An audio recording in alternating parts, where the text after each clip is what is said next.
gravando na câmera 2. Tá, vou ler, tá? Tá bom.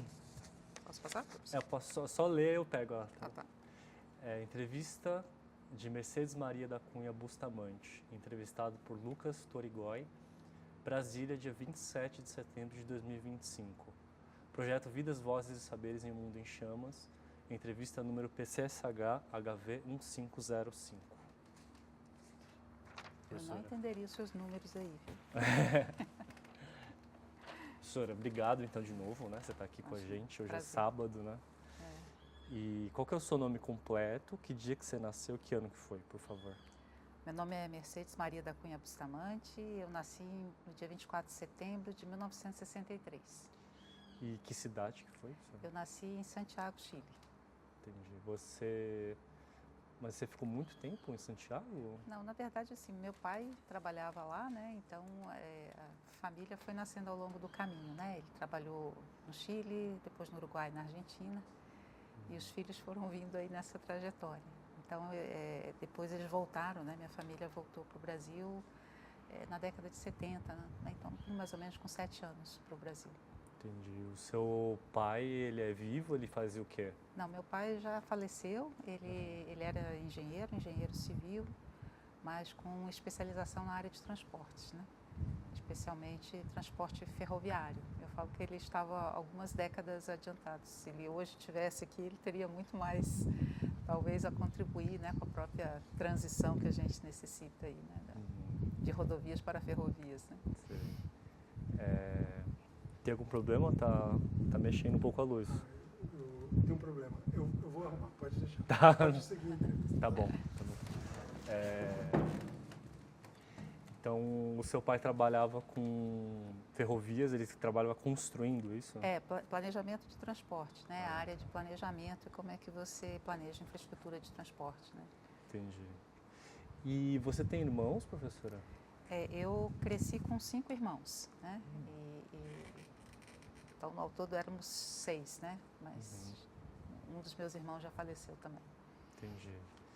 E a sua mãe, o que ela faz? Minha mãe é enfermeira, né? Então, também é ligada mais aí à área de saúde, né? Então, a parte de enfermagem, sobretudo enfermagem obstétrica, né? Lidando mais com a questão de berçário, parto, essas questões.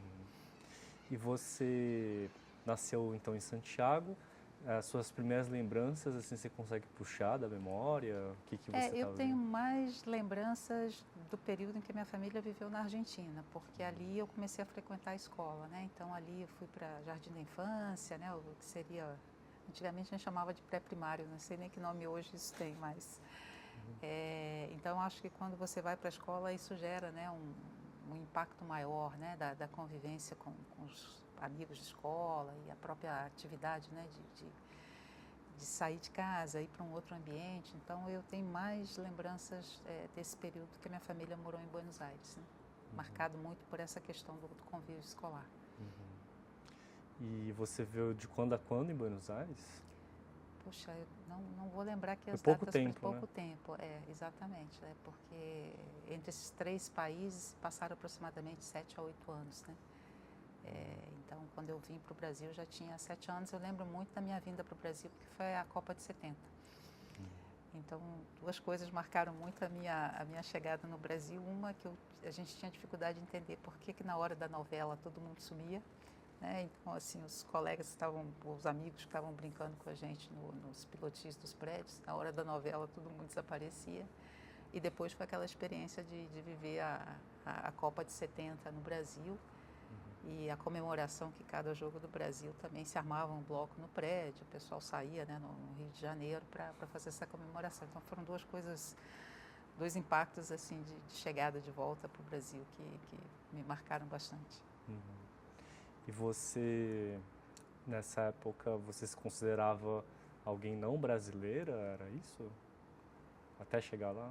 Até chegar aqui, né? Quer dizer. Como eu nasci fora e a primeira parte da minha infância, né, apesar dos meus pais serem brasileiros, né, mas o primeiro idioma foi o espanhol, né, o português de forma um pouco mais estruturada, formal, veio depois, né. Então, era uma coisa nova, né? A realidade, né, de como o país se organizava e as pessoas, né, e a forma de ser também, né?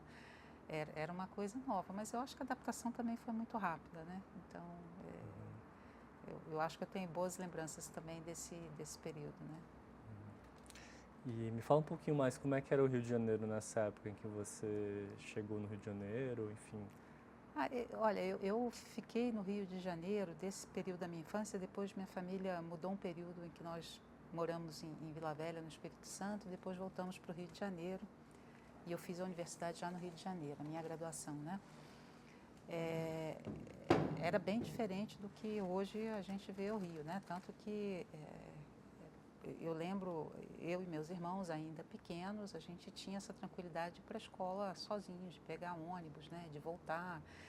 Então, de estar brincando realmente na rua, né? De poder sair com uma certa liberdade que eu acho que talvez as crianças hoje no Rio de Janeiro não tenham mais, né? Então, acho que a gente pegou uma parte da cidade, outra lembrança que a gente tinha muito forte, era um período em que abastecimento de água no Rio não era tão...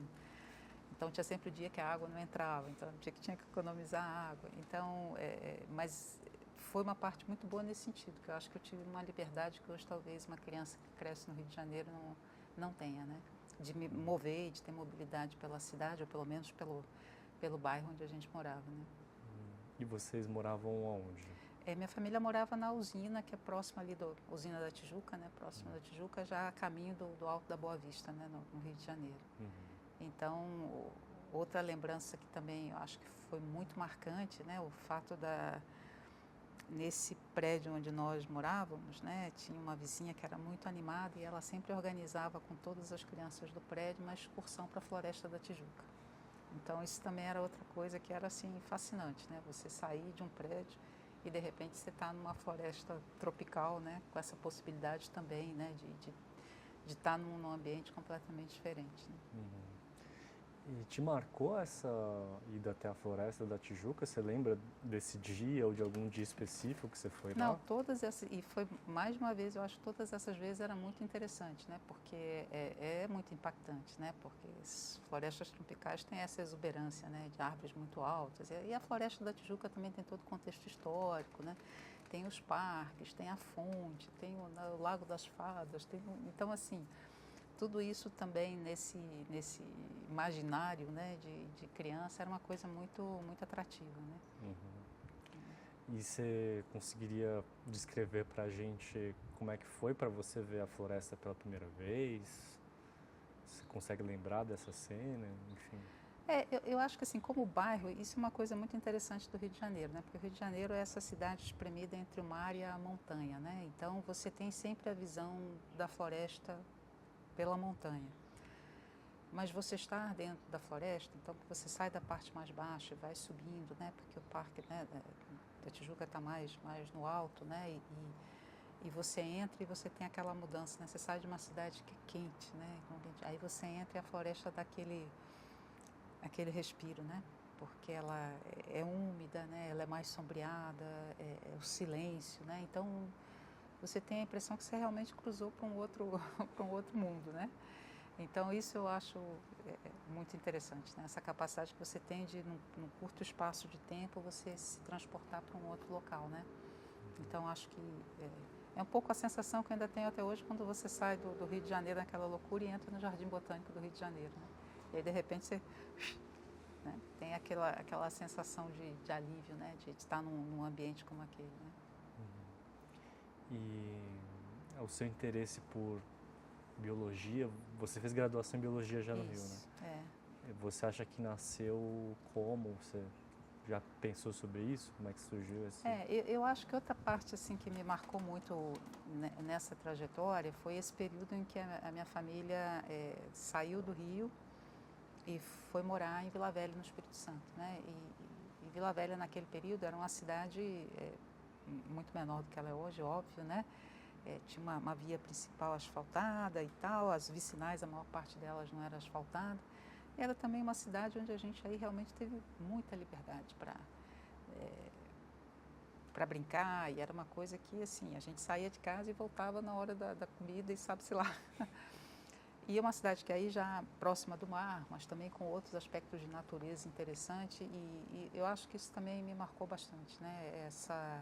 Essa liberdade que estar em espaços não urbanizados pode te dar, né? Então, eu lembro muito isso com os meus irmãos, da gente sair, hoje vamos fazer uma expedição. Então, entrava nos terrenos baldios. Hoje até me assusta, porque eu acho que eu jamais deixaria minhas filhas fazer a mesma coisa que eu fiz com os meus irmãos, né, quando éramos pequenos. Mas, então, essa possibilidade, né, nessas duas oportunidades de estar próximo desses ambientes, eu acho que foi muito interessante. E a minha graduação também, eu acho que eu tive o privilégio de fazer graduação numa universidade, na Universidade do Estado do Rio de Janeiro, que naquele período também priorizava muito saída de campo, né? Trabalho de campo, excursão, com uma turma também, que foi outro privilégio, né? De pessoas que se juntaram naquele ano, né? Que também tinham essa curiosidade. E uma coisa que sempre me atraiu na aula de biologia, e até hoje eu acho que marca muito o que eu gosto de fazer, é querer entender como as coisas funcionam, né? Então, eu comecei na biologia muito indo para o lado da fisiologia, né? Do entendimento do funcionamento dos organismos. E depois eu fui passando para os ecossistemas, hoje é uma coisa mais macro, né? Mas eu acho que o que está por trás desse comportamento, ou dessa característica, né? Então, eu acho que isso sempre foi um atrativo, né? Mais do que entender a forma, era entender a função, né? E antes de entrar nessa parte da sua vida, conta mais um pouco sobre como era o dia a dia com seus pais, com seus irmãos, como é que funcionava a casa, enfim. Uma casa com 6 filhos sempre é uma casa, assim, nunca é calma, né? Mas, assim, eu também coloco isso como um outro privilégio, né? De ter crescido numa família com muitos irmãos, né? Então, eram 3 meninos, 3 meninas, né? Basicamente uma escadinha. E isso implica que desde muito cedo você tem que aprender a dividir, você tem que aprender a tolerar diferenças, né? E eu acho que todos se davam muito bem, óbvio, com as questões, briguinhas comuns, né, de irmãos, mas era uma coisa que dentro de casa você já tinha companheiros com quem brincar, né? E dividir. E outra coisa que eu acho que sempre foi muito marcante, e isso também eu acho que é uma questão que eu agradeço muito aos meus pais, né? Eles falavam assim, olha, às vezes não está sobrando recurso para fazer uma coisa, sei lá, um passeio, mas assim, nunca faltou dinheiro para comprar livro. Isso era uma coisa que...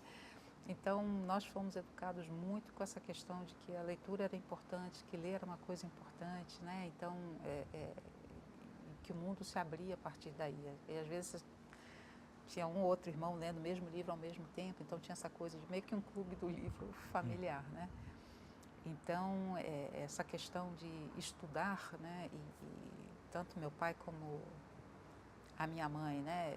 Vem de famílias, né? Minha mãe hoje tem 94 anos, né? Para a geração dela, uma mulher ter ido para a universidade, ter se formado num curso de enfermagem, não era uma coisa usual, né? E meu pai também sempre valorizou muito essa questão de estudar, né? Ou seja, que a possibilidade que a educação tem de fazer dar esse salto, né? Então, acho que isso sempre foi... Acho que foi uma questão importante. E outra coisa que eu acho que eles também tiveram, assim, que eu hoje tento manter isso, eles nunca interferiram na vocação de ninguém, né? Meu pai falava assim, bom, a primeira faculdade, você vai fazer o que você quiser, torce para dar certo, né? Então, isso é uma coisa que eu tenho muito da minha família, né? Eu acho que essa valorização do estudo, a valorização da leitura, né? E, ao mesmo tempo, essa questão de dividir, né? Que eu acho que hoje as pessoas talvez sejam um pouco mais autocentradas, né? E a gente não tinha como ser autocentrado, né? Tem que ser efetivamente algo que pudesse ser compartilhado com todo mundo, né? Então... E teve algum livro nessa época que marcou você, ou marcou você e os seus irmãos? Olha, eu lembro que teve um livro, e foi muito interessante porque como a série foi produzida recentemente, 100 Anos de Solidão, que quando ele apareceu na minha casa, e esse era um dos livros em que tinha vários irmãos lendo ao mesmo tempo, né? E ler a história e discutir a história era muito interessante, porque cada um estava num pedaço. Não me conta o que vai acontecer, porque é toda a saga, né? E depois, quando a série foi produzida agora para televisão, né, muito boa, foi assim uma retomada de várias coisas que a gente tinha visto ali, né? E fazendo a releitura até peguei o livro para voltar a folhear e ler, né? E aí a gente pensa que aquela família tem muito de todas as nossas famílias, né? Latino-americanas, né? Então, acho que foi um livro que marcou muito por essa questão também de um certo senso de latinidade, né? E você estudou em que escolas no Rio de Janeiro? Eu estudei praticamente minha vida toda em colégios maristas, né? Porque meu pai já tinha sido aluno, né, marista, né, dos colégios maristas no Rio de Janeiro. Então, no Rio de Janeiro a gente estudou em colégio marista. Quando minha família mudou para Vila Velha, também no colégio marista, e voltando para o Rio também, né? Então, teve muito essa formação marcada, né, por esse tipo de escola, né? E nessa época você já se inclinava para a biologia ou tinha outra coisa que você buscava já? Não, eu sempre gostei. Ciência sempre foi uma disciplina... E hoje eu vejo como professora, né, o papel do professor, né, eu sempre tive sorte assim que os professores de ciências eram muito bons, né? Então, assim, já era uma coisa que se você tem já uma certa queda, né, por um determinado tópico, e você pega bons professores, aí é a receita ideal. Mas eu gostava muito de história também, né? História também sempre foi um tema que na minha família era muito discutido, né? Tanto que a minha irmã mais velha é historiadora, minha filha, uma das minhas filhas, está fazendo história, né? Está se formando em história agora no final do ano. Então eu fiquei um pouco nessa dúvida entre ir para essa área de humanidades e fazer a biologia. Mas eu acabei optando pela biologia. O que eu acho interessante é que hoje um pouco do que eu faço no meu trabalho acaba tendo um pouco essa junção das ciências naturais com as humanidades, né? Porque como a gente tenta entender qual é o papel da nossa sociedade na transformação da natureza, né? Você acaba tendo que puxar um pouco também esse conteúdo, entender história, entender um pouco de sociologia, antropologia. Então, eu acho que acabei resgatando um pouco também esse interesse que eu tinha antes, né? E a decisão, então, foi difícil, foi fácil na hora de vestibular ou não? Na época, é engraçado como as coisas no Brasil vão e voltam, né? Porque na época que eu fiz o que hoje seria o ensino médio, né? Na época era o 2º grau, havia aquela exigência de fazer uma parte profissionalizante. Então, o colégio onde nós estudávamos tinha uma parte que era para quem se interessava pela parte de ciências exatas, para quem ia fazer a parte de humanidades, para quem ia fazer a parte de biológicas. Então, eu acabei optando pela parte de biológicas, e nesse profissionalizante, eu falo que meu primeiro diploma foi especialista em análises clínicas, que eu acho que se você me colocar para fazer hoje, não sei mais nada disso, mas a gente fazia análise de sangue, essas coisas todas. Então, foi importante já ter um certo contato com um aspecto mais prático, de laboratório, de como organizar. Então, isso eu lembro que eu gostei bastante também. E eu acho que muito influenciada também pelos professores que eu tive à época, né? Então, que eu acho que estimulavam um pouco esse interesse pela biologia. E é por isso que eu falo hoje, assim, como professora, quando eu dou aula, eu gostaria, assim, eu acho que seria um fracasso se o aluno chegasse e falasse assim, não quero ver isso nunca mais na minha vida. Ele pode dizer, não é o que eu quero fazer, mas eu gostei de ver o que eu vi. Então, eu sempre lembro, assim, o papel que os professores tiveram de me abrir algumas portas ou janelas para alguns temas, né? É algo que eu tento replicar quando eu dou aula ou quando eu estou introduzindo um tema com alguém, né? Que eu falo assim, tudo bem, de repente não é o que ele quer fazer, mas ele também não vai sair com repulso, aversão a esse tema. Né? Inclusive, se puder contar a história de algum professor que te marcou de ciências, né? Você falou que... Olha, eu lembro muito de uma professora de ciências que era ainda, na verdade, do nível mais básico, né, que era a professora Leonor, e ela era um pouco isso que ela levava mesmo assim com uma simplicidade de materiais, ela sempre levava para a sala de aula alguma coisa para demonstrar que ela estava explicando. E eu acho que isso para a criança é muito importante, né? A criança tem essa necessidade de visualizar, de tocar, de entender, de ver. E outra coisa que eu acho que também marca muito são as feiras de ciências nas escolas, né? Por isso que eu acho que essa é uma atividade que a gente tem que estar sempre estimulando, né? Porque uma feira de ciências ali primeiro é uma feira, que já é uma coisa muito bacana, né? E o fato de você ter que pesquisar um tema, ter que explicar, ter que fazer um painel, Então, são coisas que dentro da escola sempre também me motivavam bastante, né? E você entrou na faculdade em 1980, 81, é isso? Eu entrei em 81. 81. Nessa época, professora, as questões climáticas ou ambientais, elas já existiam, elas já eram evidentes para vocês, que eram alunos de biologia, ou não tinha tanto isso? Nesse período, o que predominava muito era a questão da poluição, né? Da poluição atmosférica, né? E depois também, tanto na universidade, depois quando eu entrei no mestrado, havia toda a discussão sobre a chuva ácida. O Brasil tinha todos os problemas associados ao polo de Cubatão, né? Com uma série de impactos também sobre as populações locais. Então, havia muito predomínio dessa discussão sobre a questão da poluição atmosférica, poluição da água, né? E um pouco dessa questão da degradação dos ambientes, né? Eu lembro que o meu primeiro contato, assim, já um pouco mais profundo com a questão da mudança do clima, já veio quando eu já estava fazendo o doutorado na Alemanha. Então, eu fui para a Alemanha em 89, né? Comecei a fazer uma disciplina no início da década de 90, que era exatamente sobre a mudança do clima e o ciclo do carbono. Então, ali já havia, né, aquele embrião daquela discussão, né? É importante, se você lembrar a sequência, né? O IPCC é criado em 88, né? O primeiro relatório sai por volta da década de 90, começa a chamar a atenção para essa questão. E a própria Convenção Quadro vem só em 92, né? No Rio de Janeiro.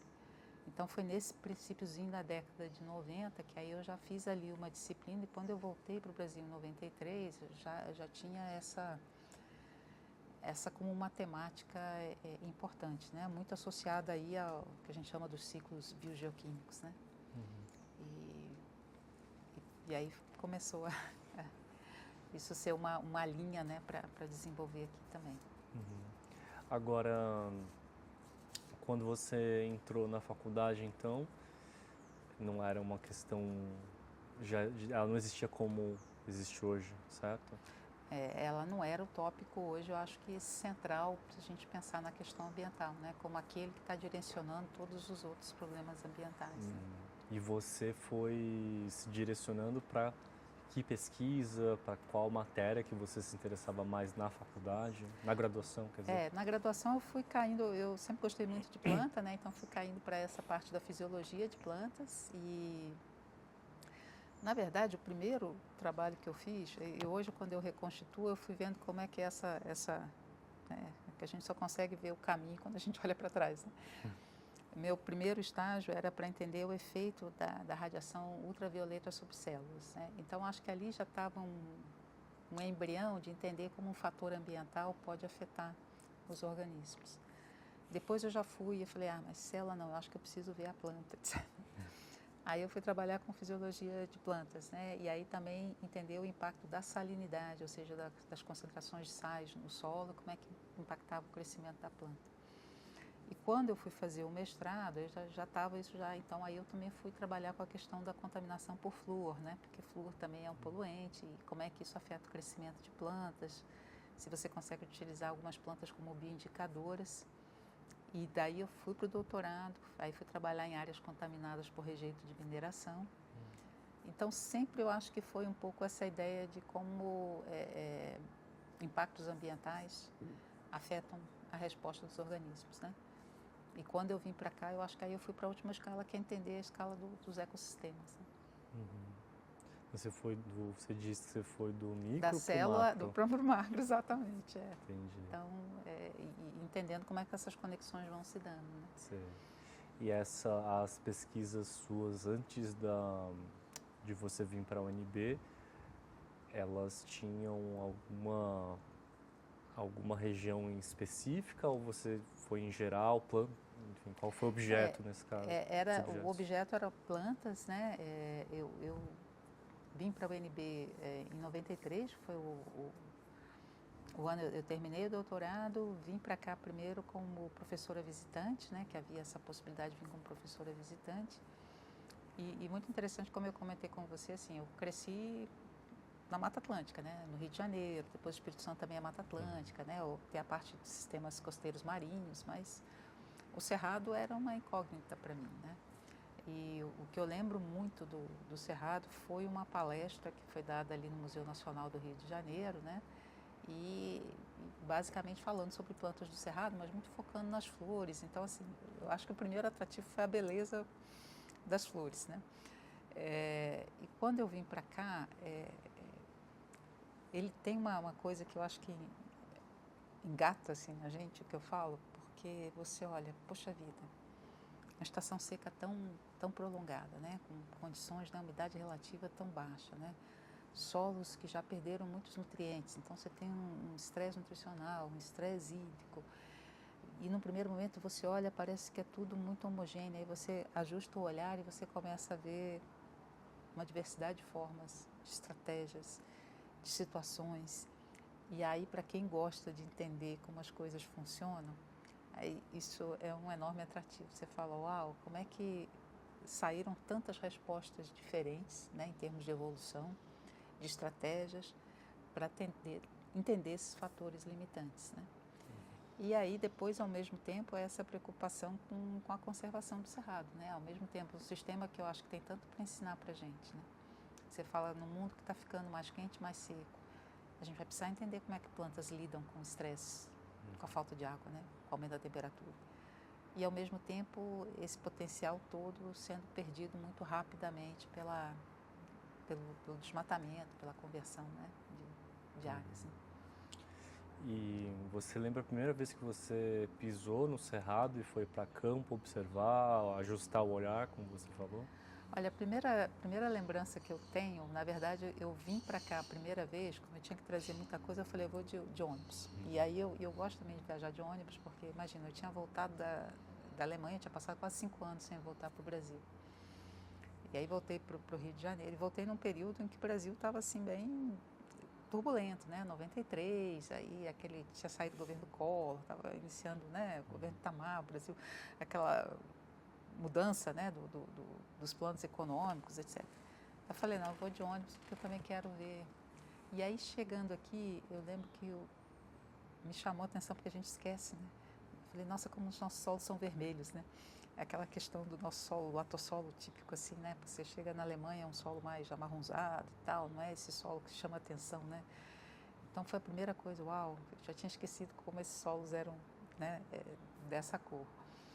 E depois, né, visitando áreas aqui com outros colegas, era isso, que eu gosto muito de trabalhar na floresta, mas assim, eu gosto da floresta, mas hoje fazendo a comparação, no Cerrado tem uma coisa que eu gosto, é o horizonte aberto. Você está no meio do Cerrado, você tem o horizonte aberto. A floresta, ela tem esse aspecto, né, do céu fechado, ela é mais assim, né, então o Cerrado te dá esse espaço. Né? Então, isso eu acho muito interessante, né? E a partir daí fui fazendo disso aí o meu foco, né, de trabalho. E, professor, você veio para cá, você tinha passado num concurso, é isso? Como é que foi? Eu vim primeiro como visitante. Desculpa, sim. Isso. E aí depois, na sequência, eu acho que 6 meses depois que eu já estava aqui, abriu uma vaga. E aí para o Departamento de Ecologia, que é onde eu estou até hoje, né? E é um departamento, como que é a história desse departamento de ecologia? O departamento de ecologia é relativamente novo, né? A própria história da universidade é ela é bem interessante, mas a biologia começou primeiro com o departamento de biologia geral e depois é que o instituto foi sendo formado. E ao formar o instituto, os departamentos foram sendo criados. Então a ecologia, ela foi um dos últimos departamentos que ela sai de um braço da botânica, sai de um braço da zoologia e se cria aí o departamento de ecologia. Então quando eu entrei, o departamento era até relativamente recente, né? E foi muito interessante ter participado dessa história, porque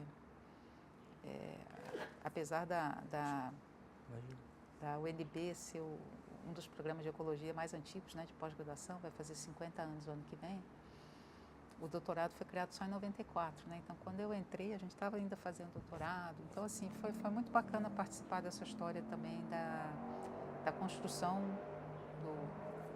de uma pós-graduação em ecologia, por assim dizer.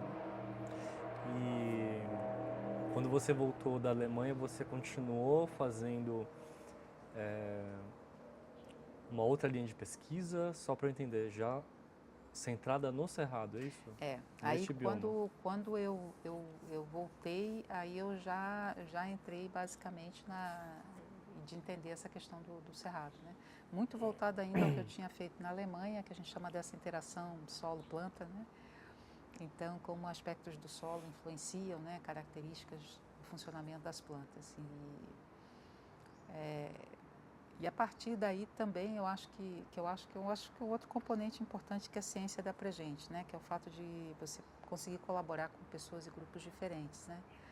Então, eu acho que eu também tive a sorte de conseguir ou de estar em grupos que tinham colaboração internacional, então você se enriquece muito com isso, de trazer outras perspectivas, as pessoas trazem outras técnicas, outras ideias, e isso foi também, eu acho que enriquecendo muito essa experiência, né? E você começou essa pesquisa com algum recorte específico, enfim, você falou do Cerrado, mas aonde que você ia? A Brasília tem a UNB, eu acho que tem uma enorme vantagem, né? Porque a gente tem áreas preservadas relativamente próximas da cidade, né? Então, uma das nossas áreas que sempre foi um foco muito importante, e as pessoas até se espantam, né? Que é uma reserva ecológica que é gerenciada pelo IBGE, né? Pelo Instituto Brasileiro de Geografia e Estatística, né? Então, e essa reserva, quando ela foi criada também na época da fundação de Brasília, ela foi criada com uma visão muito avançada, porque ela foi criada com a ideia de não ser uma unidade de conservação estática, mas de ser um laboratório vivo do Cerrado. E com essa ideia de ser um laboratório vivo do Cerrado, eles sempre permitiram que a gente pudesse fazer grandes experimentos. Então, eu tenho uma colega aqui que ela iniciou um projeto muito importante de entender, por exemplo, o impacto do fogo no Cerrado. Então, a gente conseguia fazer queimadas prescritas em parcelas, acompanhar. Eu tenho desde 98 um experimento ali de longa duração em que a gente colocou nutrientes no Cerrado. Então, assim, há essa facilidade dentro dessa área, não só de você fazer a observação, mas de ser uma unidade de conservação que permita a experimentação dentro das áreas. E experimentação numa escala maior do que um vaso, do que uma pequena parcela, né? Então, isso eu acho que foi um fator muito preponderante. E quando você olha hoje muito do que a gente conhece do Cerrado, vem dessa pequena área, né, que está aqui próxima de Brasília, né? Sim, ela deu esse privilégio de fazer esses experimentos. Isso, de fazer experimento. Eu acho que isso é uma coisa que para a ecologia é muito importante, né? Porque às vezes os dados observacionais, eles têm um limite até onde você pode ir, né? E às vezes os processos são mais lentos.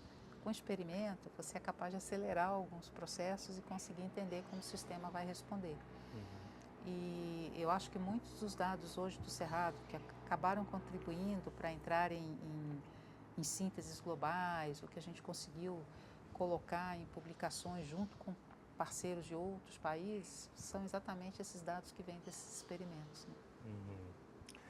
E o que você pode falar para a gente, professor, até para quem for ver depois, né? Ao longo desse... A pergunta é um pouco ingrata, assim, né? Mas quais foram as contribuições, você diria, dessa sua linha de pesquisa, os seus alunos orientandos com relação ao Cerrado, ao conhecimento, né, desse bioma? Eu acho que... É a folha, né? É natural, né? É, a folha seca. Eu acho que ela vai cair. Pronto. Pronto. Acabou e a sorte que não tinha ninguém lá embaixo. Olha, eu vejo hoje, refazendo, foi muito interessante quando eu precisei fazer a minha prova para professora titular, né? Já depois, que é a última etapa da carreira, você tem que escrever um memorial, né? Enquanto você está trabalhando, você está fazendo, você não tem tempo de juntar e entender quais foram as contribuições que você deu. E escrever esse memorial foi uma experiência difícil, mas ao mesmo tempo muito boa de me obrigar a fazer essa avaliação. Eu acho que a gente contribuiu, né, um grupo e várias pessoas, porque eu falo que ecologia de ecossistemas nunca é o trabalho de uma pessoa só, né, é um trabalho de um grupo. Primeiro, entender esses, que a gente chama desses ciclos biogeoquímicos no Cerrado, quantificar os fluxos, que a gente chama fluxos estoques de nitrogênio, de fósforo, de carbono. Depois entender como é que esses fluxos mudam quando você insere questões como fogo, ou você faz a fertilização. E a gente começou também, fruto de uma cooperação também grande, que o Brasil foi parceiro internacional, a entender o papel dos fluxos do solo para a atmosfera, né, os chamados gases de efeito estufa que saem do solo para a atmosfera, começar a quantificar isso e começar a parametrizar um pouco isso para o Cerrado. E eu acho que outro componente que foi importante também, e novamente uma linha que a gente começou ainda de forma muito incipiente, hoje isso avançou assim impressionantemente, é entender não só a biologia, a diversidade que a gente vê, mas aquela que a gente não vê, que é da microbiologia do solo, né? Então, como a gente estava medindo processos do solo, os grandes agentes de transformação do que está acontecendo no solo são micro-organismos, né? Então, muito com o avanço das técnicas moleculares, a gente começou a aplicar isso para os estudos em ecologia. E hoje já tem gente que está fazendo isso já, assim, muito melhor, mas eu acho que a gente lançou ali uma semente para trazer duas áreas importantes, né? Essa área da biologia molecular, hoje a gente fala microbiota para tudo, né? Mas eu acho que ali estava um embrião interessante para trazer para a ecologia, né? Da ecologia microbiana, né? Então, conhecimento sobre o Cerrado como um todo, desde que você começou a trabalhar até hoje, ele avançou bastante. Eu acho que o Cerrado já tinha uma tradição de pesquisadores muito importantes, de conhecimento da sua flora, da fauna, embora você está falando de um bioma que ocupa, né, quase 23% do Brasil, tem áreas ainda que não foram nem levantadas, a gente ainda encontra espécie nova, né, por aí. Mas eu acho que esses estudos que vêm a partir da década de 90, eles começam a colocar o Cerrado dentro desse quadro das mudanças ambientais globais. Então, quanto que o Cerrado emite de gases que provocam o aquecimento? Como o aquecimento ou as mudanças dos padrões de precipitação e temperatura afetam o Cerrado? Qual é a convergência desses outros fatores do desmatamento associado aos incêndios, associados às invasões biológicas? Então, acho que ali deu um salto não só de descrever o bioma, mas de começar a entender como é que ele entra nesse quadro global das transformações globais, sendo vamos dizer, um bioma que tem fluxos relevantes globalmente, e a outra via de como é que ele também está sendo impactado por esses processos globais. Então, acho que essa foi uma mudança importante dos últimos 30 anos. Né? Sim. E como é que está esse saldo, professora? Esse saldo de danos e de, enfim, contribuição, se você puder... Eu falo assim, eu gostaria de ver hoje o Cerrado numa melhor condição do que ele está, né? É um bioma que já perdeu 50% da sua cobertura. Aí você fala, mas ainda sobra metade. Só que a metade que sobra hoje, ela está fragmentada, né? Ela está em processo de degradação. Então, e a gente sabe que a gente precisa de uma conectividade, pelo menos 30%, 40% do Cerrado bem conectado para garantir a biodiversidade. E aí, quando você olha o nível de proteção que o Cerrado tem na chamada lei da vegetação, proteção da vegetação nativa, né, o Código Florestal, você pode desmatar legalmente até 80% das áreas de propriedades privadas. Então, isso significa que o Cerrado tem ainda o que a gente chama de um excedente que pode ser desmatado legalmente. Então essa é hoje uma grande preocupação, porque não basta só pensar no desmatamento ilegal, a gente precisa encontrar mecanismos de conter a conversão, ponto sem adjetivo, do cerrado. Então, acho que esse é hoje o grande desafio que a gente tem, né? Qual é o tipo de instrumento? Porque não podem ser instrumentos coercitivos no sentido de que a pessoa vai dizer, não, mas eu estou fazendo de acordo com a lei. Então, que outro conjunto de instrumentos você pode dar para entender, né? Infelizmente, eu acho que hoje talvez o quadro político que a gente tem, não seja difícil você colocar um nível de proteção maior na forma da lei, e ainda assim que esteja na forma da lei, se ela será seguida é outra questão. Então, você tem que ter outros instrumentos, outros incentivos. Então, encontrar. E aí é por isso que eu acho que essa questão de trazer a discussão ambiental junto com a discussão econômica, social, para entender como as pessoas tomam decisão, aonde você consegue ter os instrumentos corretos, né, para que as pessoas tenham as atitudes que a gente espera da conservação. Agora, o que eu falo, a gente não tem uma janela de tempo muito grande, porque o que a gente observa nas parcelas que a gente monitora há bastante tempo, que o cerrado já está sofrendo impacto dessas mudanças. Então, mesmo as áreas protegidas, elas já estão se transformando em função das alterações do clima. Então, a gente não tem 30 anos para tentar encontrar uma solução. A solução tem que vir muito rápido. Então, essa eu acho que é hoje a grande preocupação de todo mundo que trabalha com cerrado. Óbvio, né, continua sendo produzir conhecimento, mas a gente sabe que se a gente parar e só produzir conhecimento e não produzir soluções, a gente vai produzir um conhecimento que é um obituário, né? Que é um reflexo do que a gente perdeu e não do que a gente ainda pode conservar. E nesse sentido, você falou sobre como o cerrado, ele é um exemplo de até uma espécie de resiliência, né? Como é que é isso? Me deixou bem curioso essa contribuição também a ser dada. Você tem, o cerrado é um mosaico, né, de diferentes formações, né? Você tem desde formações abertas até formações florestais. Então, ele já passa por todo esse gradiente. Então, quando a gente fala da savana mais biodiversa, mas não é diversa só no sentido de número de espécies, mas também de ecossistemas diferentes. E quando você olha o que a gente chama desses filtros ambientais, é isso, né? Imagina um sistema que tem que lidar com uma seca sazonal, né? 90% da chuva do cerrado cai durante o período chuvoso. Então, passa um bom período, muitas vezes 2 a 3 meses, completamente sem chuva, né?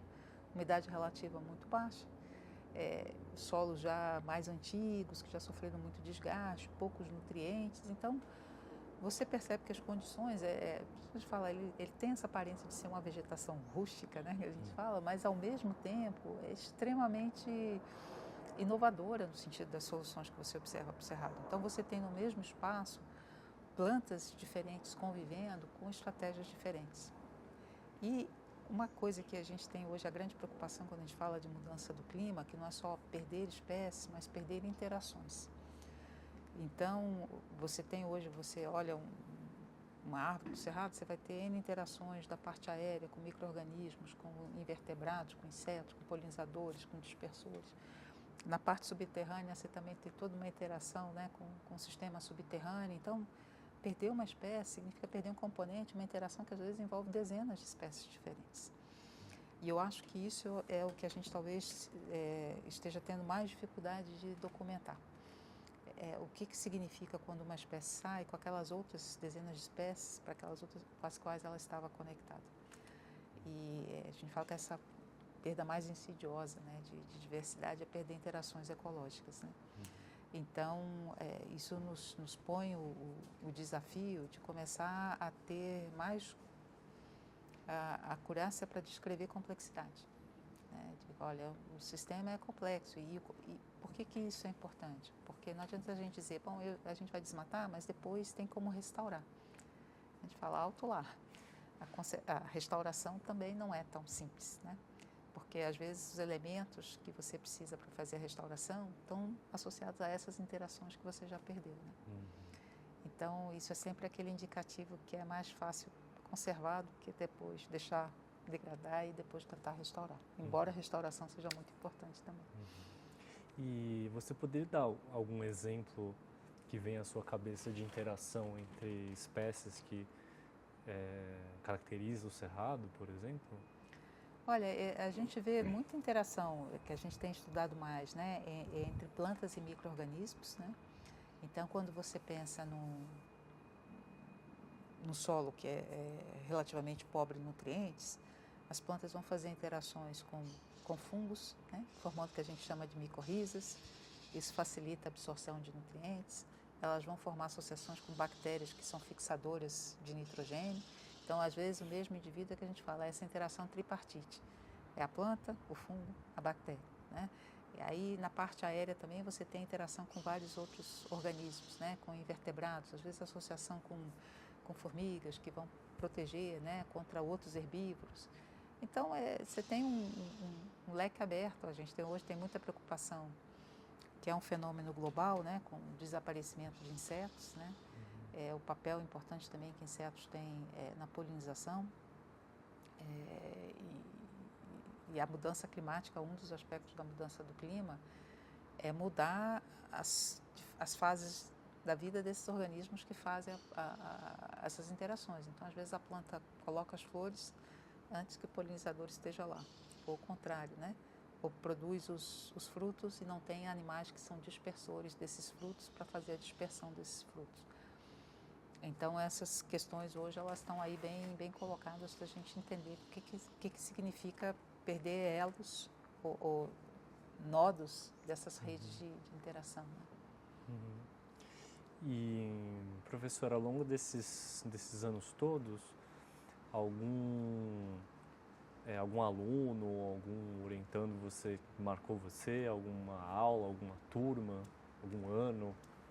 São vários, eu acho que é difícil, né? Eu fico feliz às vezes quando eu vou nas instituições e vejo que eu tenho ex-alunos, porque isso o que a gente produz de conhecimento, escrevi um artigo, né? Capítulo de livro, um livro, se eu falo isso passa, porque o conhecimento vai se atualizando, vai sendo substituído por outras coisas, né? Que você tem mais capacidade técnica, etc. A contribuição maior que a gente dá, eu acho que é nas pessoas que a gente forma. Porque essas vão abrir novas frentes, vão abrir novos grupos, né?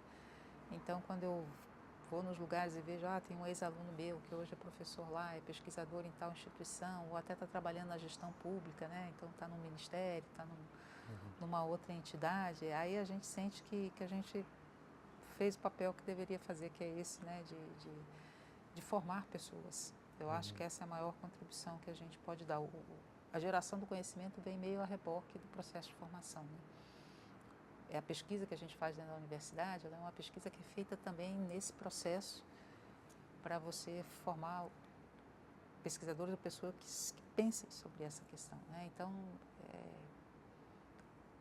novamente, eu acho que tudo que a gente faz, eu sempre coloco, é o grupo, são as pessoas. E o grupo é uma coisa que são essas ondas, né? Que as várias gerações que vão passando, né? E eu gosto muito também de trabalhar com os alunos. Eu pego a primeira disciplina de ecologia que os alunos da biologia fazem, né? Então, é essa que eu falo, é a disciplina onde eu tenho a responsabilidade de não fechar a porta. E pode não sair dali querendo fazer ecologia, mas também não vai chegar e dizer, nossa, ecologia é horrível. Então, assim, a minha função ali é cativar. Passar a base, etc e tal, mas é cativar. Então, eu acho que, não sei, eu não me destacaria um aluno, mas eu acho que é o conjunto, né? Eu tenho ex-alunos que hoje são meus colegas de departamento, né? Que são professores também, né? Às vezes a gente recebe alunos que vêm aqui, que eu falo que são os meus netos científicos, né? Que já foram orientados pelos meus ex-alunos, né? Então, quando você vê essa árvore genealógica, né, do conhecimento, isso é muito, muito bacana. E você tem algum local no Cerrado que lhe é preferido de alguma forma, por algum motivo? Alguma cidade, uma região, enfim? Olha, eu gosto como um todo, mas eu vou te dar 2 parques que eu visitei que eu acho que são muito bonitos, né? O Parque Nacional de Grande Sertão Veredas, Eu acho que aquela questão das áreas úmidas, das veredas, aquilo é uma paisagem do Cerrado muito icônica. E um parque estadual que também fica em Minas Gerais, que é o Parque Estadual do Rio Preto, porque essa parte também do Cerrado que vai ficando um pouco mais rochoso, rupestre. Essa interação, a gente pensa muito no Cerrado como esse ambiente um pouco mais seco, pela seca, mas o Cerrado, quando a água está presente, né, na forma de um rio, na forma de uma área inundada, ele é muito especial, né? Então eu diria que são duas áreas assim que você fica, a beleza cênica é impressionante, impressionante. A gente fica só triste assim de que essas áreas úmidas talvez sejam aquelas que a gente está perdendo mais rápido, que a gente vai ter mais dificuldade de conservar, mas que são de uma beleza assim impressionante, né? Visitar uma vereda bem preservada, uma área assim, é algo fantástico. E uma coisa que a gente tem comentado nesse projeto, né, é muito a relação que as pessoas têm com a natureza, né? E você é uma cientista, imagino que tem uma relação específica com a natureza do seu estudo, né?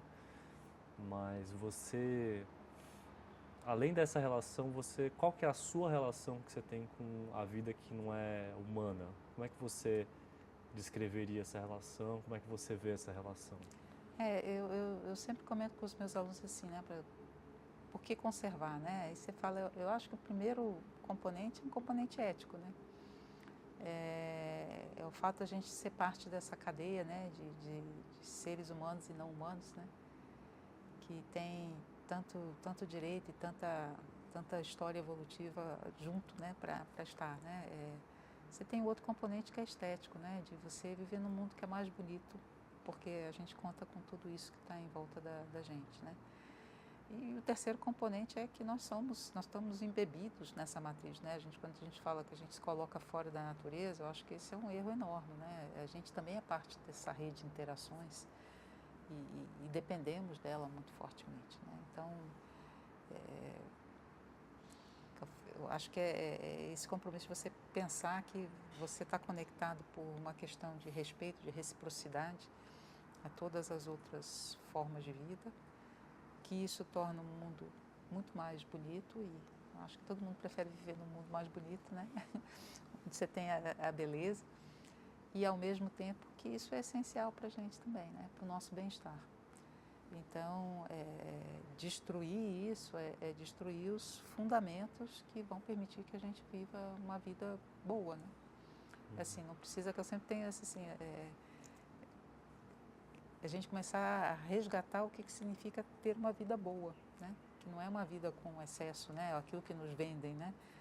Mas é aquela onde você possa contar com as condições adequadas, suficientes, né? Para você viver e deixar isso para os próximos também, né? Esse conceito de sustentabilidade que às vezes a gente esquece, né?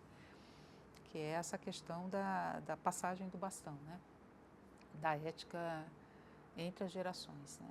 Eu acho muito triste, né? Sendo mãe também, né? De duas filhas, encarando todo semestre uma turma de alunos também de 20 anos de idade, né? Olhar para eles e pensar que, poxa vida, a gente não está sendo capaz de deixar um mundo melhor do que aquele que a gente recebeu. Isso eu acho que é uma das coisas que hoje me deixa mais assim, não triste, mas assim,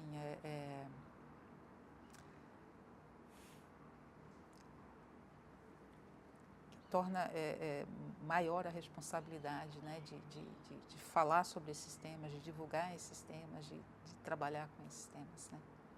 Então, esse espaço que a gente precisa preencher muito rapidamente, dizer, olha, ainda dá tempo de virar, mas a gente precisa fazer. Então, acho que o pessimismo não nos ajuda nesse sentido, né? A gente vê a situação como crítica, mas ao mesmo tempo precisa dizer que todos os espaços para buscar soluções têm que ser ocupados, né? Eu vou só, Saulo, vou só pegar falando em tempo seco, vou só pegar Gravando. Pode falar, professor. 30 anos atrás, você pegava o carro, você ia para a Chapada, vocês vão passar aqui por Águas Emendadas, que é uma reserva também, e você via muito cerrado. Hoje você vai ver a transformação, quem faz esse trajeto, passou Águas Emendadas, você só tem áreas já abertas, transformadas. E aí você só começa a ver o cerrado de volta quando você vai se aproximando do Parque Nacional, porque o relevo vai mudando. E aí já é um relevo que já não é adequado para agricultura de larga escala, né? Então, esse trajeto, ele é muito emblemático do que foram esses 30 anos de transformação aqui no Cerrado.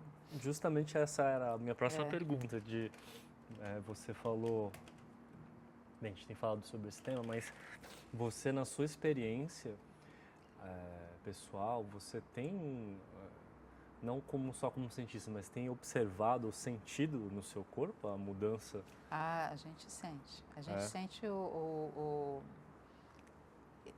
falo que a diferença, bom, período seco que se estende um pouco, né? A gente sempre falava, dá 7 de setembro já pode contar que já vai começar a chover. Então a gente já está vendo que está demorando um pouco mais a entrar. Mas a gente vê também a mudança durante o período chuvoso, né?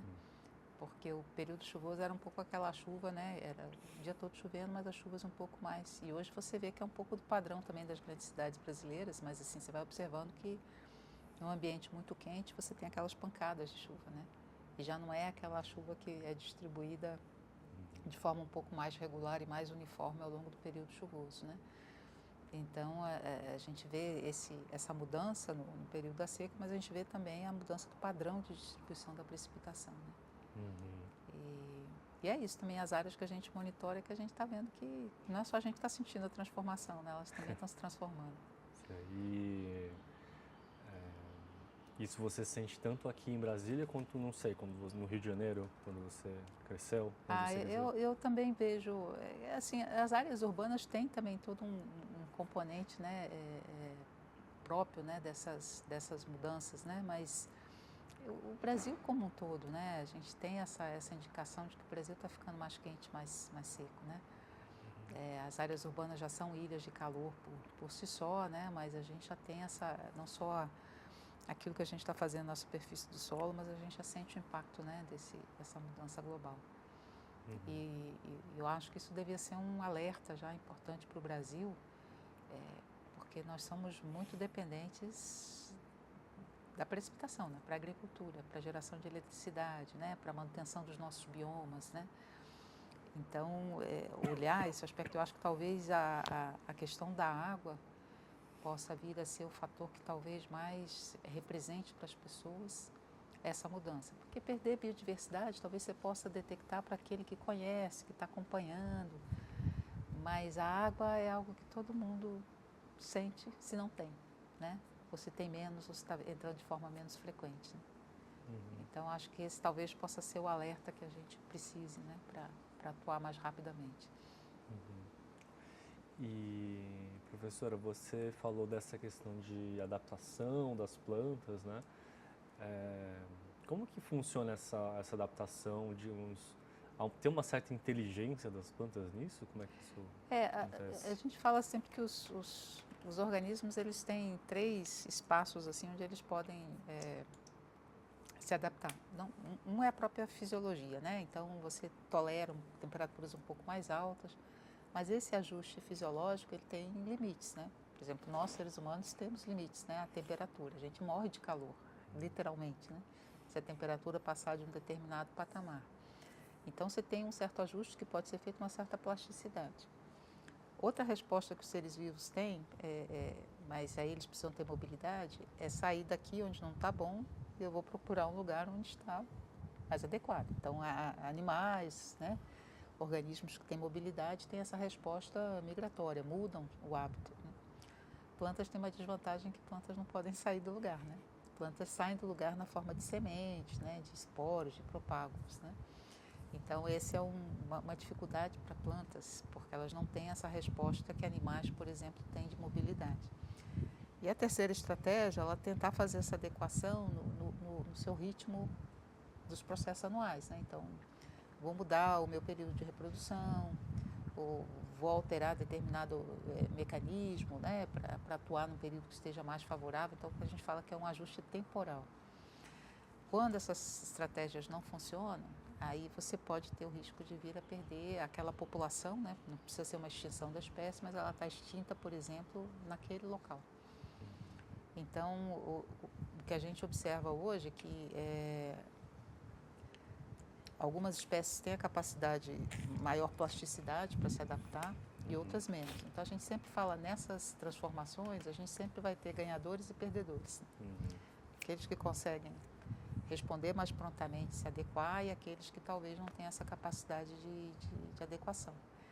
E aí o que nós podemos fazer é tentar entender como é que a gente pode facilitar ou aumentar a resiliência dos nossos ecossistemas para que eles tenham a capacidade de responder a essas mudanças. E aí é por isso que a gestão da conservação ela é tão importante, porque o que a gente precisa fazer hoje é ajudar a que os ecossistemas possam nos ajudar. Porque eles também são uma parte importante, eles absorvem carbono, eles amenizam, né, as altas temperaturas, eles levam a umidade de volta para a atmosfera. Então, esse conceito que é muito interessante, porque é um conceito que está muito presente em povos originários de diferentes partes do mundo, que é o conceito de reciprocidade, né? Então, na verdade, você tem que ajudar os ecossistemas para que eles também possam te ajudar, né? Então, se sentir como parte desse processo de troca. E isso eu acho que é bem contrário à visão tradicional que a gente tem de ter uma relação extrativista no sentido assim de explorar, né? E não de trocar, né? Então, talvez a gente tenha que, nessa integração de diferentes sistemas do conhecimento, trazer um pouco mais essa ideia de reciprocidade. E tem alguma espécie de planta que para você, que você estudou, alguém, né, você tenha diretamente estudado, tenha visto que para você é bastante exemplar dessa questão de adaptação? De adaptação? Tenha sido um sucesso nesse sentido em algum momento? É difícil porque depende um pouco dessa... E essa é outra questão, né? Quando a gente fala... por que hoje a gente vê esse nível, né, de ameaça? É o que a gente chama de riscos compostos, né? Porque você pode ter uma espécie que talvez tolere bem o estresse hídrico, mas não tenha tanta capacidade de lidar com fogos ou incêndios mais frequentes e mais intensos, né? E aí, quando você começa a ter a conjunção desses vários fatores, é mais difícil de você encontrar aquela que vai responder a 100% dos fatores de transformação, né? Então, o que a gente vê é que quem vai ganhando espaço nesses ambientes são aquelas espécies que a gente chama de espécies invasoras, né? Às vezes espécies invasoras exóticas, né? Que essas conseguem entrar nas áreas e vão dominando, né? Entendi. E, professor, indo para outras perguntas agora, mas também indo para o final já,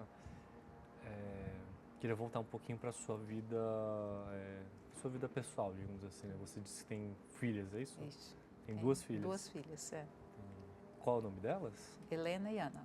E elas têm quantos anos? Helena está com 28 e a Ana com 22. E como é que foi o nascimento, o crescimento delas? Se você puder falar pra gente. Assim, eu, em teoria, fui mãe um pouco mais tarde, né? Minha primeira filha nasceu, eu tinha 33, a segunda eu já tinha quase 40, né? Então, eu falo que eu tenho duas experiências diferentes de maternidade, né?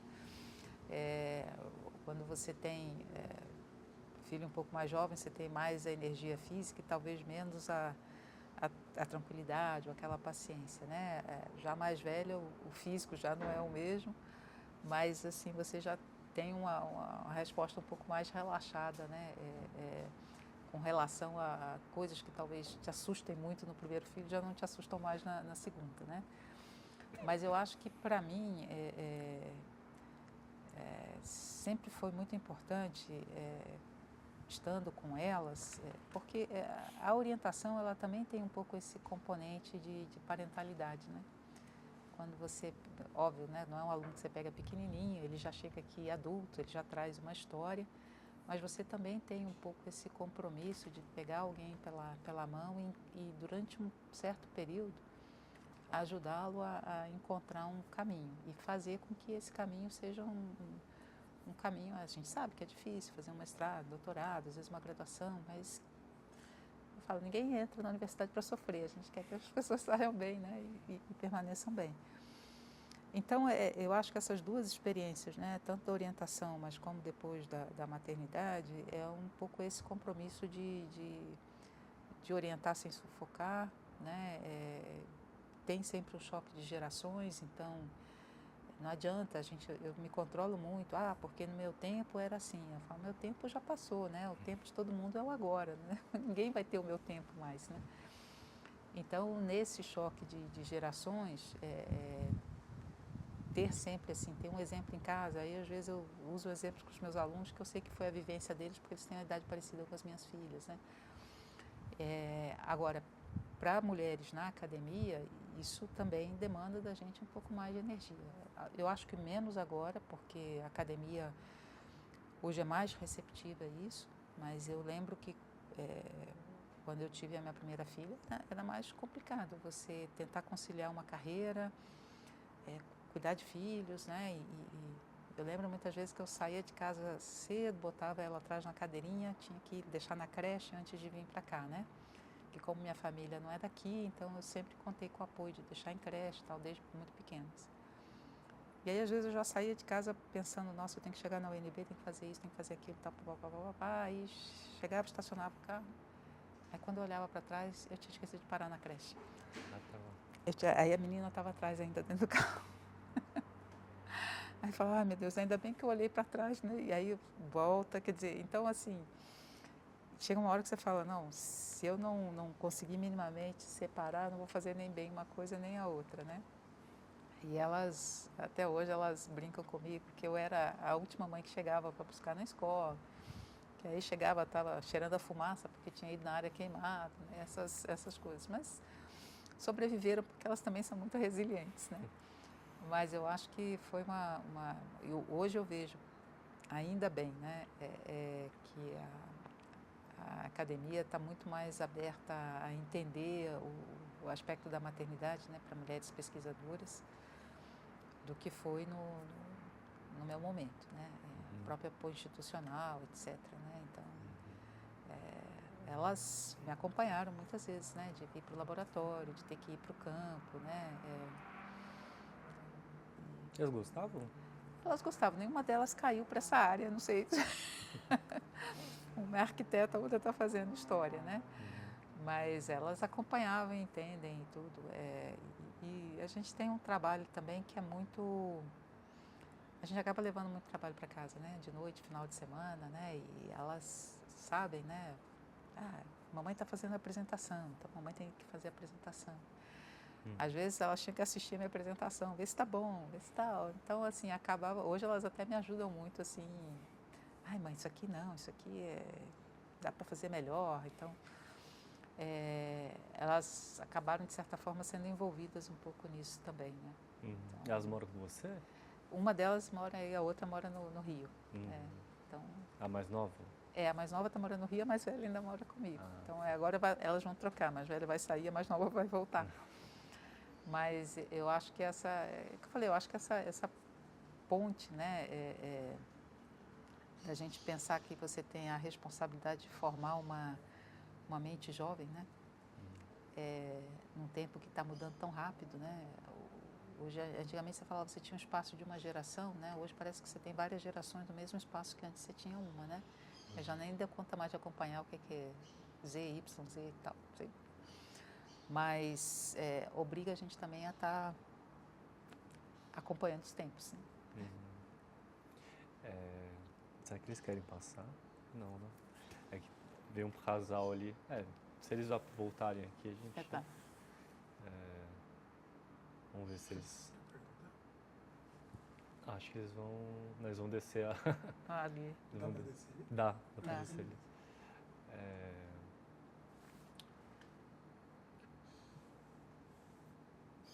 Acho que eles estão visitando Estão ali. visitando ali.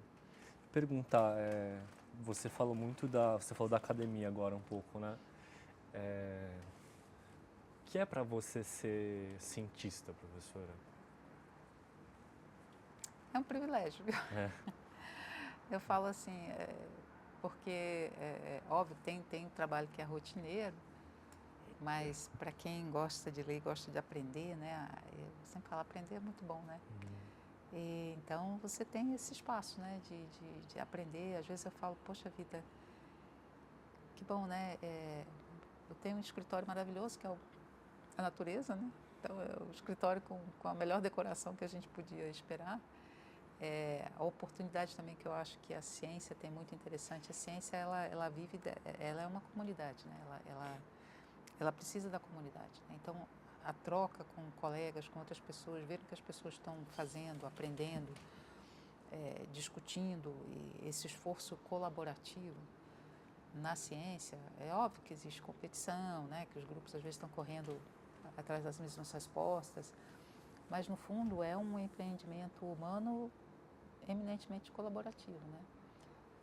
Eu sempre falo para os meus alunos aquela frase, né, que é atribuída para o Newton, né, que se eu vi mais longe é porque eu estava sobre os ombros de gigantes. Então, qual o privilégio que você tem de entrar numa instituição que está sobre os ombros de gigantes, né? Então, quando você entra, você se conecta com uma cadeia de conhecimento que vem desde o início dos tempos, né? Então, você vai vendo como as coisas vão sendo construídas e, de repente, você é parte disso. Então, quando você entra e faz parte dessa cadeia, você nunca sai. E isso é uma coisa interessante também, né? Ainda que você não vai exercer a sua função como cientista, se você passou por essa experiência, vai ter sempre um ponto de curiosidade, você vai estar sempre procurando entender alguma coisa, ou ler, ou ver. Então, parece que tem uma pecinha lá dentro que faz que muda a sua cabeça e sua visão do mundo, né? Vou até fazer um parêntese, né? Que uma das canecas que está ali fala exatamente isso. Eu vejo o mundo através da ciência, né? Então, Essa aqui? Isso eu ganhei de uma organização, mas eu tenho ela na minha mesa porque é isso, né? Quando você passa por essa experiência, parece que você põe uma lentezinha adicional e ela dá esses contornos, né? Tudo especiais para a gente entender o mundo, né? Com essas ferramentas, né? Então, eu acho que isso acaba sendo um privilégio. Eu acho que a gente tem. Não significa que as condições são as ideais, etc., né? Não vou romantizar a esse ponto. A gente gostaria, óbvio, de ter muito mais apoio, etc.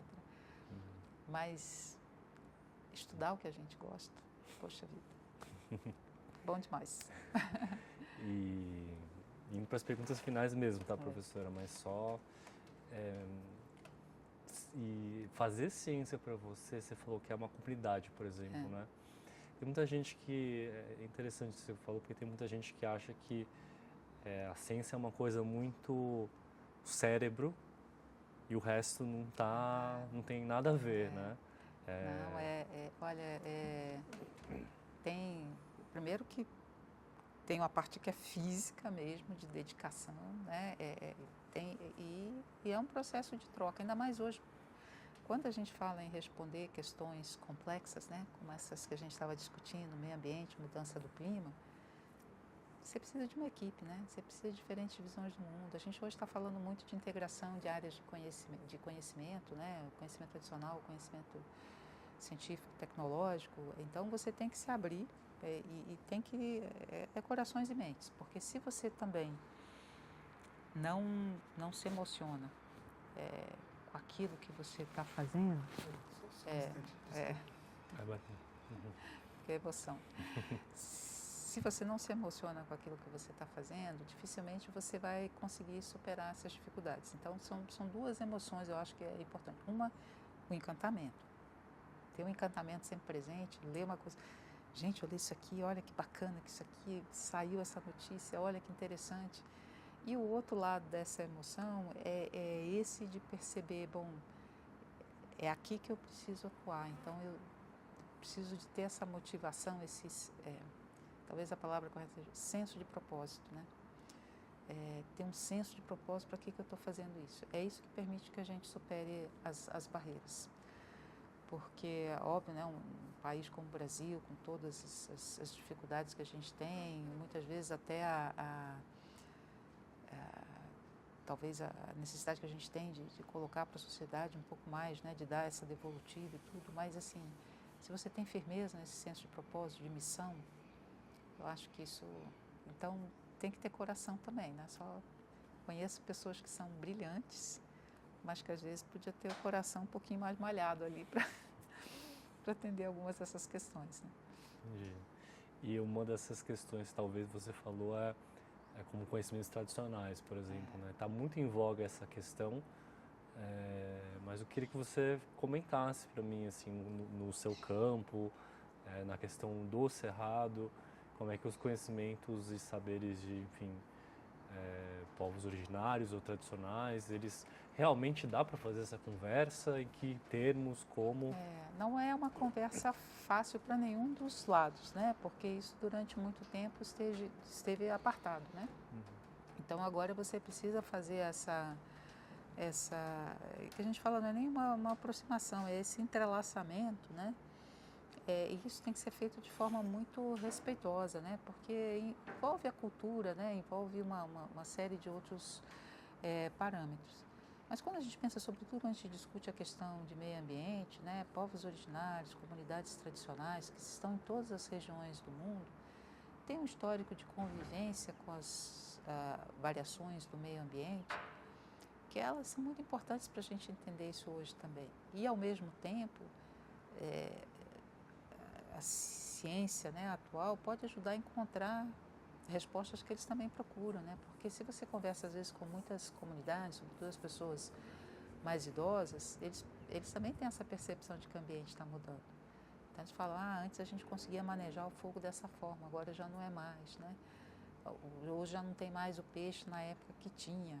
Então realmente são dois sistemas que juntos, né, podem nos ajudar, que eu falo sempre, a aumentar a lente para a gente olhar problemas que são complexos, né? E quando você aumenta essa lente, essa percepção, e é muito interessante dentro desse aspecto também, como a linguagem, né, a preservação das línguas também é uma parte importante, né? Eu lembro sempre de um artigo muito interessante,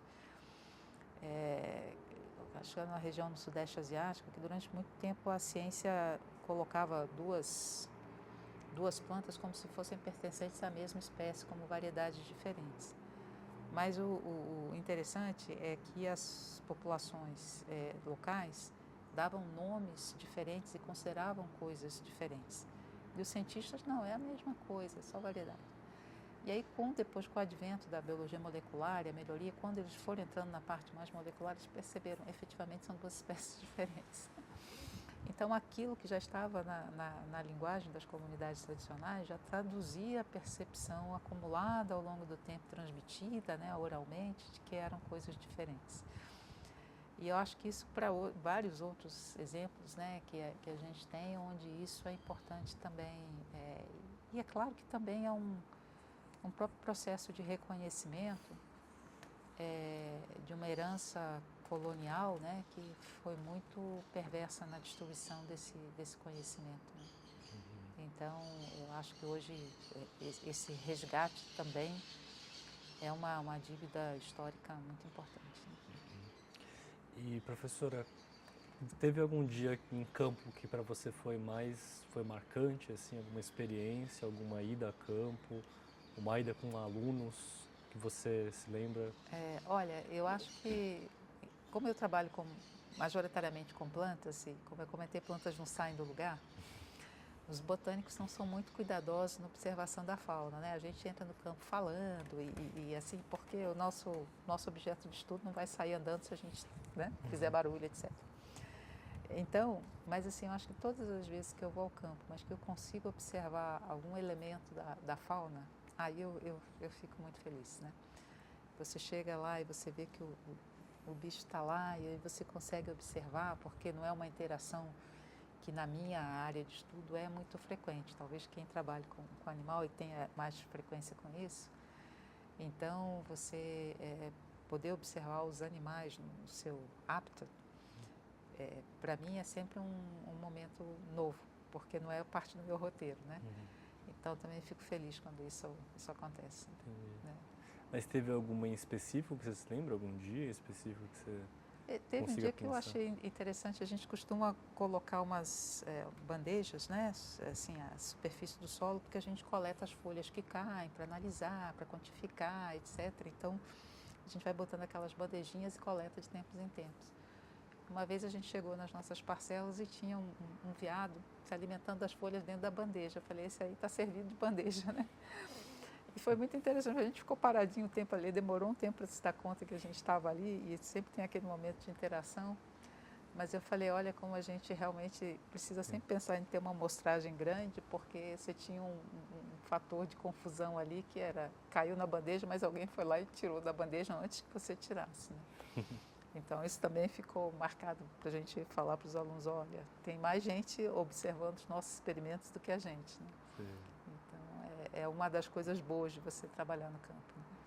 Você trabalhou manejando fogo também, professora? A gente tem, como colega aqui da UNB, né, coordenou durante muito tempo esse trabalho, né, de queimadas prescritas, e a gente trabalhava avaliando os impactos de diferentes regimes, né, de fogo sobre o cerrado. Né?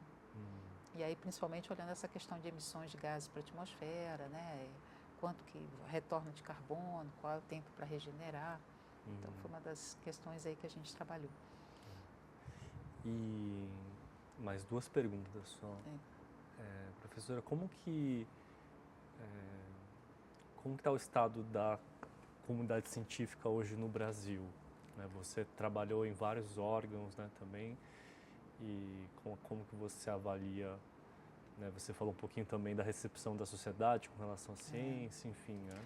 Olha, eu acho que assim, se eu olho os últimos 30 anos e falo também em particular da área de ecologia, porque no início éramos poucos grupos e hoje estão no Brasil inteiro e grupos muito bons. Então, eu acho que a ciência brasileira ela avançou muito, né, na produção de conhecimento, de colocar isso de forma global,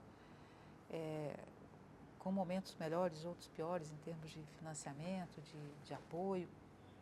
O que eu acho que a ciência hoje brasileira talvez tenha como maior desafio é precisamente esse da comunicação. E não é só a comunicação no sentido de você fazer uma tradução de forma um pouco mais ampla, né, para um público mais amplo do que é o seu resultado, por que ele é importante, como é que você está contribuindo, mas é o do combate à desinformação. Né? Então, isso eu acho que é um ponto que se acirrou muito nos últimos anos. E aí a gente observa que não é só, que passa a ser muito crítico, que não é só um combate à informação que você gera, né, com a desinformação, mas a gente começa a ter também ataques sem nível pessoal, né, e isso é muito preocupante. Então, as pessoas serem efetivamente hostilizadas por estarem atuando no âmbito da ciência. Então, isso eu acho que foi algo que um desenvolvimento que é recente, que a gente viu avançar muito rapidamente, não é só no Brasil, né? Ele vem numa onda que é global, e aí isso significa que a ciência ela vai precisar ter uma comunicação muito mais profissional, né? A gente sempre fazia como algo paralelo ao que a gente fazia, hoje tem que estar no centro do que a gente faz, porque negacionismo, né, desinformação, quando a gente olha no caso da ciência, ele tem um custo muito alto, né, um custo em vidas humanas, né, um custo para o meio ambiente, e muitos desses processos eles podem ser irreversíveis, né? Então, hoje eu falo para os meus alunos, a gente tem que saber conversar com todo mundo, tem que entender como as pessoas pensam, tem que ver que públicos que a gente pode atuar.